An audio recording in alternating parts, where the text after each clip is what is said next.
Ganito sinalubong si ACT Teachers Representative Franz Castro pagbaba nito ng sasakyan sa Quezon City Prosecutor's Office.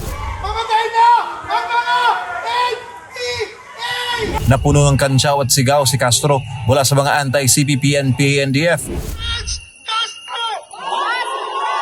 Kaya umaga pa lang, hataw na sa mini rally ang die-hard Duterte supporters. Ang iba sa kanila mula pa ng Visayas at Mindanao. Nandito lang kami para magbigay ng suporta sa ating dating Pangulong Rodrigo Roa Duterte doon sa hinain na kaso laban sa kanya. Hinahangaan ko siya noon pa, kinampanya ko siya. Kaya mga makakaliwang miyembro ng ACT Teachers pahiya sa mga supporter ni FPRRD. At ngayon may pitik ang dating Pangulo sa paggasta ng pera sa Kamara ay open the books ang hamon nila sa mga kongresista. So bilang isang public servant, karapatan namin na malaman kung saan napupunta ang pera ng kaban ng bayan. Siguro, sinasound off lang nila yung panawagan ni Pangulong Duterte na magkaroon ng transparency sa gobyerno. Umaasa ang supporters na hindi patitinag ang dating Pangulo sa pambibira ng mga makakaliwa.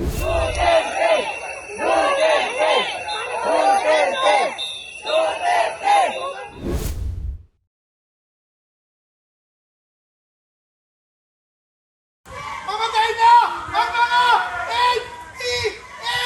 Ganito sinalubong si ACT Teachers Representative Franz Castro pagbaba nito ng sasakyan sa Quezon City Prosecutor's Office. Napuno ng kantsaw at sigaw si Castro mula sa mga anti-CPP, NPA, NDF, mga suporter ng dating Pangulong Rodrigo Duterte. Kaya mga makakaliwang miyembro ng ACT Teachers pahiya sa mga supporter ni FPRRD. Maaga ang mga supporter sa Quezon City bilang suporta sa paghahain ng counter affidavit ng kampo ng dating presidente. Sagot ito sa reklamong isinampa ng mga kaliwang si Castro laban sa dating Pangulo. Kaya umaga pa lang, hataw na sa mini rally ang die-hard Duterte supporters. Ang iba sa kanila mula pa ng Visayas at Mindanao. Bitbit ng grupo ang mga placard na may katagang Protect Sara, lalo na't matindi ngayon ang pamumulitika kay Vice President Sara Duterte.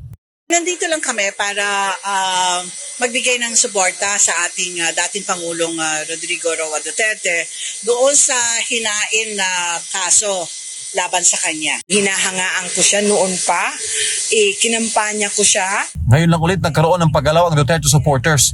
Sa adang grupo, milyon-milyon sila sa buong Pilipinas na nagmamasid sa performance sa kasalukuyang pamahalaan. At ngayon may pitik ang dating Pangulo sa paggasta ng pera sa Kamara ay open the books ang hamon nila sa mga kongresista.